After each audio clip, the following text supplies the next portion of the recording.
Selamat datang di channel Alur Donghua. Sebelum menonton, silahkan subscribe, biar Mimin tambah semangat update-nya. Memikirkan hal ini, ekspresi aneh melintas di wajah Han Li.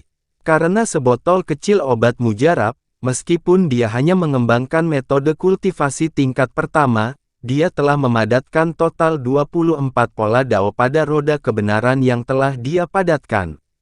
Secara alami, dia bisa mengolah teknik rahasia mata kebenaran. Dia membuat gerakan dengan kedua tangan dan diam-diam melantunkan. Cahaya keemasan muncul di belakangnya, dan roda kebenaran segera muncul. Burung pipit putih, yang berdiri di atas loh batu, masih mematuk lumut. Merasakan fluktuasi aneh dari roda kebenaran, dia segera mengangkat kepalanya dan melihat ke atas. Gerakannya mulus, dan dia masih belum terpengaruh oleh roda kebenaran. Han Li melihat dalam-dalam pada kata-kata di tablet batu. Matanya tegas, dan dia terus melantunkan metode kultivasi tingkat kedua. Setelah beberapa saat, isyarat di tangannya berubah, dan nyanyian di mulutnya dipercepat. Di belakangnya, roda kebenaran juga berputar dengan cepat, melepaskan cahaya keemasan yang cemerlang. Di mata Han Li, ada kilatan cahaya. Pola dao yang terukir pada roda kebenaran awalnya hanya memiliki 6 kelompok cahaya lembut, tetapi pada saat ini, menyala satu demi satu. Dengan setiap kelompok pola dao menyala, aliran waktu dalam radius 100 kaki sedikit melambat, dan roda kebenaran juga berputar sedikit lebih cepat. Saat berputar dengan cepat, badan roda harta karun menjadi buram. Secara tidak jelas, seseorang dapat melihat gumpalan benang emas berenang keluar dari badan roda harta karun, berkumpul di tengah roda harta karun. Han Li hanya merasa bahwa kekuatan spiritual surgawi di tubuhnya dengan cepat terkuras habis. Konsumsinya sebenarnya 2 kali lipat dari saat dia memurnikan pil di masa lalu. Dia segera mengeluarkan batu esensi abadi dan memegangnya di tangannya.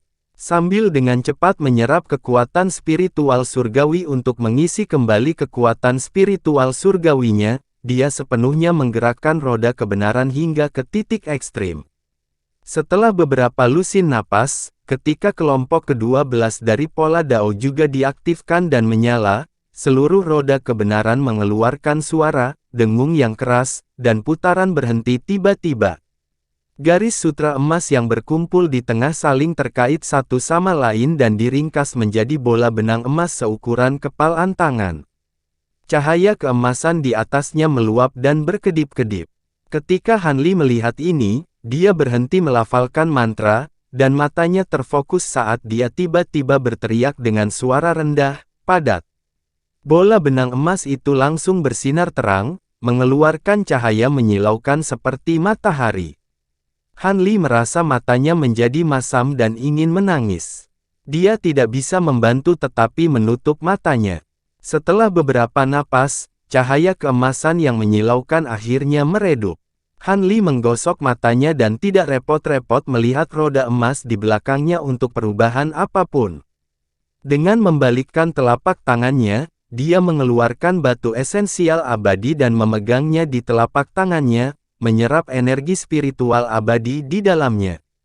Setelah beberapa saat, dia berbalik dan melihat roda emas di belakangnya.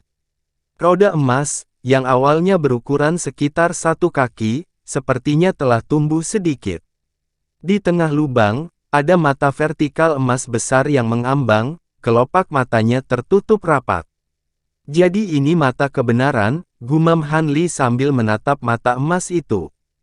Sebuah ide melintas di benaknya, dan dia membuat segel tangan, mengaktifkan mata vertikal emas sesuai dengan teknik rahasia mata kebenaran. Kali ini, tidak ada kehilangan energi spiritual abadi yang signifikan seperti sebelumnya.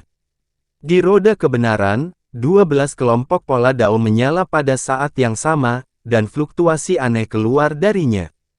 Setelah mata vertikal emas itu bergetar, kelopak mata emas itu terbelah dari tengah ke kiri dan kanan, memperlihatkan bola mata emas. Meski bola mata ini berwarna keemasan, distribusi warnanya tidak merata. Pupil di tengah bola mata jelas lebih keemasan, seolah-olah terbuat dari emas. Pinggiran pupil sedikit lebih redup, dikelilingi oleh lingkaran rune aneh yang bagus. Cahaya di luar rune bahkan lebih redup, tidak terlihat berbeda dari cahaya keemasan biasa, bahkan lebih buruk dari kelopak mata. Saat kelopak mata terbuka, lingkaran rune aneh di mata kebenaran segera berputar dengan cepat, dan cahaya keemasan pucat diproyeksikan dari pupil. Pikiran Hanli bergerak, tidak lagi melihat dengan mata aslinya, tetapi melalui mata emas vertikal, dia melihat sekeliling. Dia melihat bahwa gunung-gunung di sekitarnya dimusnahkan sedikit demi sedikit, dan tiba-tiba mengungkapkan penampilan aslinya, berubah menjadi penghalang ruang yang tembus cahaya. Di luar penghalang, warnanya abu-abu, seolah diselimuti kabut berkabut. Apakah itu semuanya? Hanli hanya bisa bertanya-tanya. Jika kekuatan mata kebenaran terbatas pada ini, maka tidak banyak perbedaan antara itu dan mata roh penglihatan terangnya, kecuali bahwa ia dapat melihat beberapa hal tersembunyi dengan lebih jelas dan menyeluruh. Ini benar-benar berbeda dari yang dia harapkan. Tubuhnya perlahan berputar, dan roda cahaya keemasan di belakangnya juga berputar, dan mata vertikal keemasan juga perlahan bergerak ke samping. Saat Hanli menoleh ke tablet batu yang pecah, mata vertikal emas juga melihat ke tablet batu. Lapisan cahaya putih pucat tiba-tiba muncul di tablet batu, dan itu berkabut seperti lapisan tipis asap. Itu menghalangi penglihatannya, dan dia bahkan tidak bisa melihat kata-kata di tablet batu dengan jelas. Burung pipit putih yang berdiri di atas tablet batu juga berubah menjadi bola energi yang mirip dengan ki langit dan bumi. Hanli sangat terkejut, dan kemudian pikirannya bergerak, mengaktifkan roda kebenaran dengan seluruh kekuatannya. Roda emas bersinar terang, dan kelompok pola Tao yang tembus cahaya, satu demi satu, segera menyala. Ketika 24 kelompok pola Tao diaktifkan pada saat yang sama, cahaya emas mata vertikal emas naik, dan kemudian menembakkan cahaya keemasan pucat, yang tampaknya besar, dan langsung mengenai film cahaya putih pada tablet batu dan menembusnya. Cahaya keemasan itu seperti bilah tajam, memotong film cahaya putih dari tengah, dan kemudian terus mencabik-cabiknya. Pada saat ini, terdengar ledakan keras pada tablet batu, dan burung pipit putih itu sangat terkejut hingga mengepakkan sayapnya dan terbang menjauh. Saat cahaya keemasan bersinar, ada semburan fluktuasi aneh di dalam tablet batu yang pecah, dan Hanli merasa sedikit lemah, tetapi kekuatan waktu yang agak familiar. Tablet batu ini, sebenarnya adalah alat ajaib yang mengandung kekuatan waktu. Melihat ini, Hanli sedikit terkejut.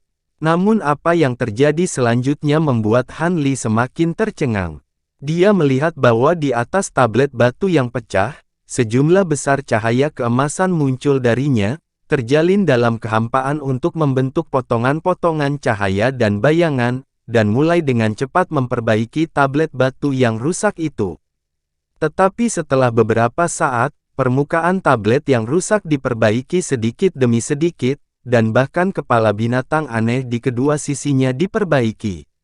Seluruh tablet batu itu tampaknya telah dibangun kembali, dan masih baru. Mungkinkah mata kebenaran ini juga memiliki kekuatan untuk memperbaiki barang-barang lama dan membangun kembali alat-alat sihir? Saat pikiran berubah dalam benak Hanli, dia sepertinya memikirkan sesuatu.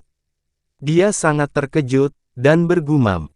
Setelah berpikir sejenak, dia berjingkat dan terbang ke atas tablet batu, dan mengangkat tangannya untuk menyentuh permukaan tablet yang telah diperbaiki. Alhasil, begitu telapak tangannya menyentuh permukaan tablet, tiba-tiba ia menyentuh ruang kosong tersebut, dan langsung menuju ke dinding batu. Jadi itu hanya bayangan yang dipantulkan oleh mata kebenaran. Hanli tersenyum, menarik telapak tangannya, dan terbang kembali ke tanah, dan melihat ke tempat di mana tablet batu itu diperbaiki. Setelah melihatnya, dia tertegun lagi. Dia melihat bahwa di atas area kosong yang terpisah dari paragraf kedua teks, sebuah paragraf baru teks segel emas tiba-tiba muncul. Itu adalah tingkat ketiga dari Kitab Suci Reinkarnasi Kata Sejati. Han Li merasa sedikit terkejut di dalam hatinya. Dia tahu bahwa kesempatan besar telah tiba. 1 jam terakhir tersisa. Pada saat ini, suara mekanis yang agak kaku terdengar dari samping. Itu adalah burung pipit putih yang bahkan tidak bisa dilihat oleh mata kebenaran, dan itu mengingatkannya. Han Li buru-buru menenangkan pikirannya, sedikit mengernyit, dan membaca dalam hati sambil berkonsentrasi mengingat tingkat ketiga dari Kitab Suci Reinkarnasi Kata Sejati. Pada saat yang sama, dia mengaktifkan 20 kelompok pola Dao dengan seluruh kekuatannya, dan mengaktifkan mata kebenaran pada saat yang bersamaan. Tiba-tiba, kekuatan spiritual surgawi dalam tubuh Han Li mengalir seperti air pasang.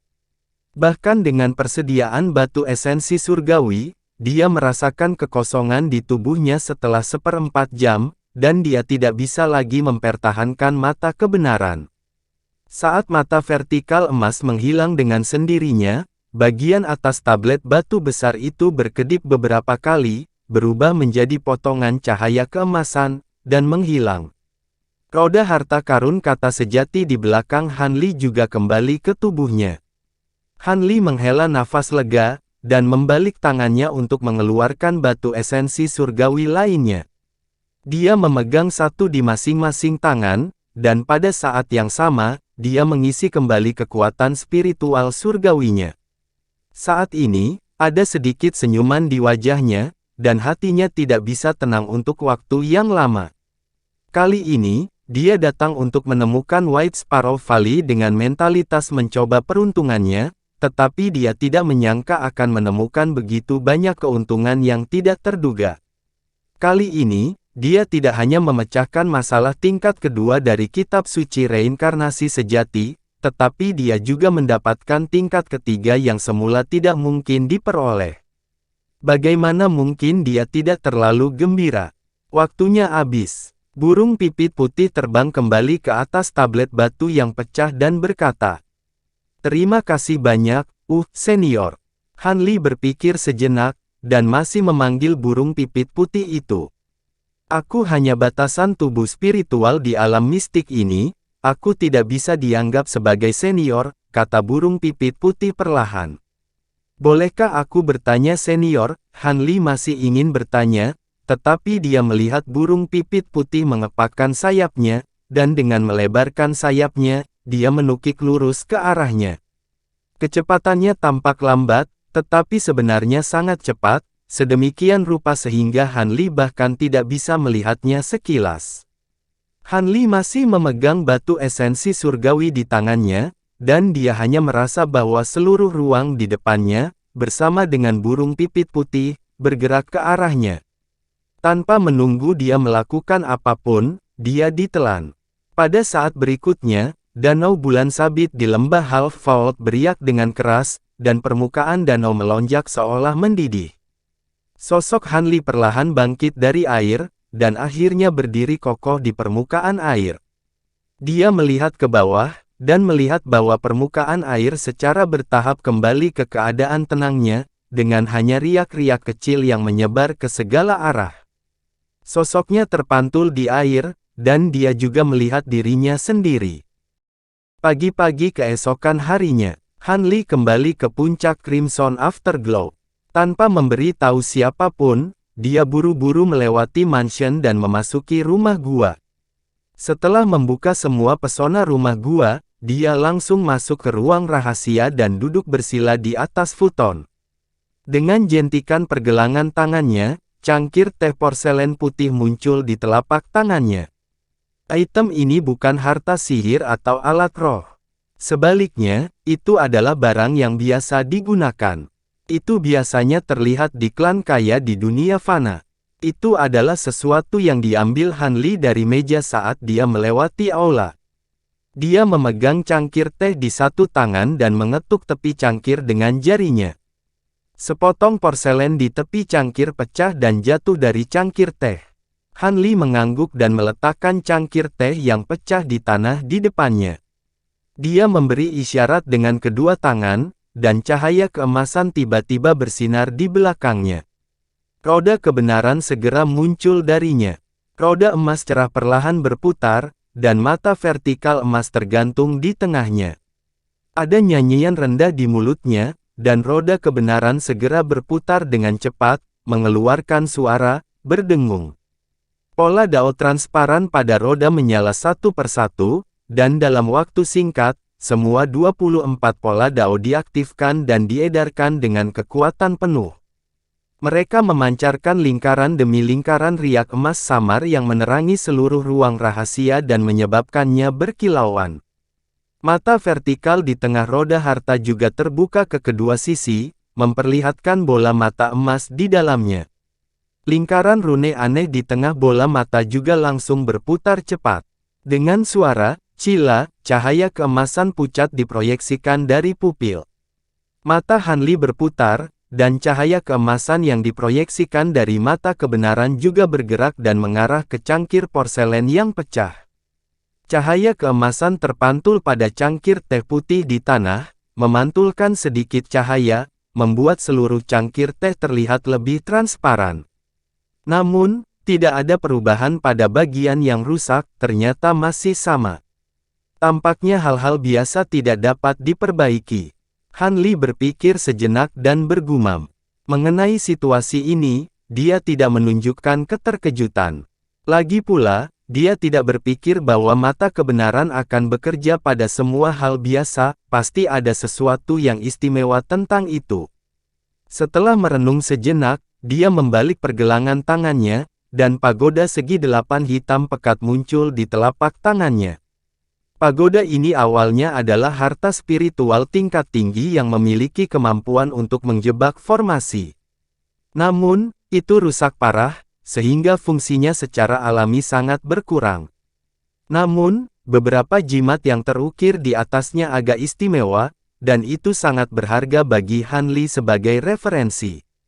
Oleh karena itu, setelah dia mendapatkannya, dia tidak pernah membuangnya. Desain pagoda ini cukup indah. Meski tingginya hanya 1 kaki, ia dilengkapi dengan atap, pilar, pintu, jendela, dan tangga. Bahkan plakat yang tergantung di pintu pagoda di setiap lantai tidak hilang, dan ada jimat yang tertulis di atasnya. Pagoda awalnya memiliki 7 lantai, tetapi karena rusak, lantai atas dan puncak pagoda telah hilang tanpa bekas. Han Li meletakkan pagoda di tanah di depannya. Setelah menarik napas dalam-dalam, dia sekali lagi mengaktifkan mata kebenaran dan melihat ke atas. Dia melihat bahwa pagoda itu bermandikan cahaya keemasan, dan tubuh pagoda itu bersinar terang dengan lapisan fluktuasi yang aneh. Jimat tersembunyi yang tersembunyi di bawah atap dan bagian belakang pilar juga terungkap. Namun, kerusakan di bagian atasnya sama dengan cangkir teh sebelumnya, tidak ada perubahan sama sekali. Masih tidak ada efek. Melihat ini, Han Li sedikit mengernyit, dan wajahnya menunjukkan ekspresi kontemplatif. Setelah beberapa saat, dia menyekat telapak tangannya di depannya dan menyimpan pagoda itu. Dia mengeluarkan segel merah yang tidak lengkap, meletakkannya di tanah, dan memberi isyarat. Cahaya keemasan pucat dari mata kebenaran bergerak, dan cahaya keemasan keluar, menutupi segel. Setengah hari kemudian, Han Li duduk bersila di futon. Tangannya dikelilingi oleh cahaya hijau, dan dia memegang batu esensi abadi di tengah telapak tangannya. Di tanah di depannya, ada 18 item. Di antaranya adalah senjata roh dan harta sihir, dan semuanya adalah harta yang rusak ringan. Ini semua adalah harta yang dia miliki saat ini yang memiliki kekurangan, termasuk angin, guntur, air, api, dan sebagainya. Dia telah mencobanya satu persatu tanpa lelah, tetapi tidak satu pun dapat sepenuhnya memperbaiki bagian yang rusak dalam bentuk ilusi seperti tablet batu. Aneh, apa bedanya? Han Li bergumam pada dirinya sendiri saat dia menyerap kekuatan spiritual abadi. Itu tidak berpengaruh pada hal-hal biasa, dan tidak berpengaruh pada harta spiritual yang mengandung kekuatan spiritual. Tetapi itu berpengaruh pada loh batu di alam rahasia lembah Sparrow Putih. Apa yang istimewa dari loh batu itu? Dia tidak percaya bahwa mata kebenaran hanya akan berpengaruh pada hal-hal tertentu. Harus ada beberapa karakteristik. Mungkinkah? Tiba-tiba, pikirannya melintas, dan dia sepertinya memikirkan sesuatu. Dengan membalik telapak tangannya, sudah ada kotak batu giok putih yang sangat indah di telapak tangannya. Ada jimat hijau yang menyegel ki spiritual di atasnya. Telapak tangan Han Li dengan lembut menyentuh kotak batu giok, dan jimat itu menghilang dengan kilatan cahaya hijau.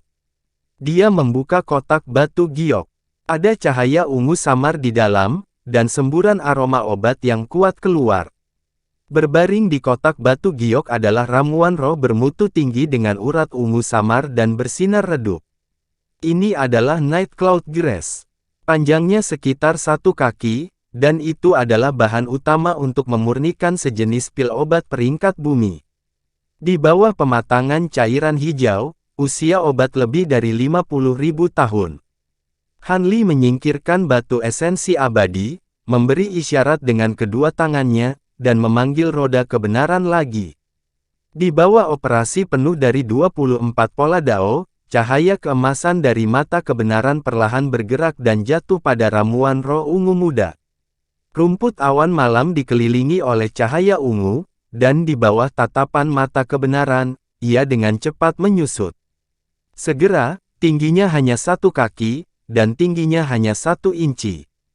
Bintik-bintik cahaya di pembuluh darahnya, yang merupakan tanda ramuan roh dewasa, juga menghilang. Sepertinya sudah menjadi rumput muda yang belum tumbuh. Benar saja, mata kebenaran ini hanya bisa efektif saat melihat item yang mengandung kekuatan waktu. Sudut mulut Han Li terangkat, dan senyum muncul di wajahnya saat dia bergumam. Setelah dia tenang, dia mengulurkan telapak tangannya dan menyentuh rerumputan muda. Apa yang dia sentuh masih merupakan ilusi, dan apa yang benar-benar disentuh tangannya masih merupakan ramuan roh berumur 10.000 tahun. Adegan aneh yang muncul pada prasasti batu itu bukan karena mata kebenaran memperbaiki bagian yang tidak lengkap, tapi itu hanyalah pemandangan prasasti batu ketika selesai di masa lalu. Karena itu hanya dapat mereproduksi adegan masa lalu dari objek yang mengandung kekuatan waktu, maka itu juga harus efektif pada hal-hal itu kan? Han Li bergumam setelah beberapa saat ragu. Setelah itu, dia membalikkan telapak tangannya lagi, dan sebuah cahaya melintas di kehampaan di depannya. Kotak batu giok hijau persegi muncul. Dia melambaikan tangannya, dan kotak giok terbuka. Bola batu abu-abu bundar terbang keluar darinya. Itu adalah bola mata bermata satu dari binatang aneh raksasa, Tai Chi. Han Li menyalurkan mata kebenaran dan melihat bola mata bermata satu yang melayang di udara. Dia melihat bahwa bola mata, yang tidak pernah bergerak, berangsur-angsur mengalami perubahan yang luar biasa di bawah cahaya keemasan. Cahaya keemasan meledak dari permukaannya, berubah menjadi untaian benang sutra emas yang keluar darinya, dan terjalin di udara, membentuk kerangka emas dan bingkai raksasa. Tidak lama kemudian, gambar raksasa bermata satu yang terbaring rata di tanah muncul dari udara tipis di ruang rahasia. Hanya saja karena tubuh binatang ini terlalu besar, setengah dari tubuhnya telah tenggelam ke dinding batu di sisi lain ruang rahasia. Han Li berdiri di ujung kepala. Setelah dengan hati-hati memeriksanya sejenak, dia mencabut mata kebenaran. Hantu besar di ruang rahasia segera menghilang, dan bola mata bermata satu itu masih mengambang. Han Li menghela nafas lega. Setelah melambaikan tangannya untuk menyingkirkan bola mata bermata satu itu, sebuah lampu menyala di telapak tangannya, dan dia mengeluarkan item lain. Itu adalah butiran kristal tembus cahaya yang hanya seukuran tetesan air. Butiran kristal ini dipadatkan dari cairan hijau di botol langit, sehingga secara alami mengandung kekuatan waktu. Pikiran Han Li tergerak. Dia tidak lagi melihat dengan mata aslinya, tetapi melalui mata emas vertikal, dia melihat butiran kristal di telapak tangannya. Cahaya keemasan pucat bersinar dari mata kebenaran. Butir kristal diselimuti di dalamnya, dan tiba-tiba melepaskan cahaya putih yang menyilaukan. Gelombang kekuatan spiritual yang kuat keluar darinya. Hati Hanli menegang, dan dia dengan cepat menarik telapak tangannya, ingin membuang butiran kristal. Tetapi pada saat ini, perubahan aneh terjadi. Terdengar suara yang lembut, dan butiran kristal pecah dalam cahaya. Sebelum Hanli bisa bereaksi, ada benang emas yang terbang seperti jarum baja. Itu langsung melewati Hanli dan menembus mata vertikal di roda kebenaran di belakangnya. Hanli hanya merasa bahwa roda harta karun di belakangnya sepertinya telah mengalami pukulan berat, dan tubuhnya terhuyung mundur. Setelah itu, dia merasa roda harta karun di belakangnya mulai bergetar kecil, dan gelombang tak terlihat ditransmisikan darinya. Dia terkejut, dan dia dengan cepat menghentikan teknik rahasia dan menutup mata vertikal emas. Namun, meskipun mata kebenaran telah ditutup, getaran yang ditimbulkan oleh benang emas itu masih berlanjut. Hanli ragu-ragu untuk sementara waktu. Dia tidak tahu bagaimana harus campur tangan, dan dia tidak berani dengan gegabah memasukkan roda harta karun ke dalam tubuhnya. Dia hanya bisa memaksa dirinya untuk tenang dan mengamati dari dekat perubahan roda harta karun. Untungnya, getaran abnormal ini hanya berlangsung sekitar 1/4 jam, dan roda kebenaran dengan cepat menjadi stabil.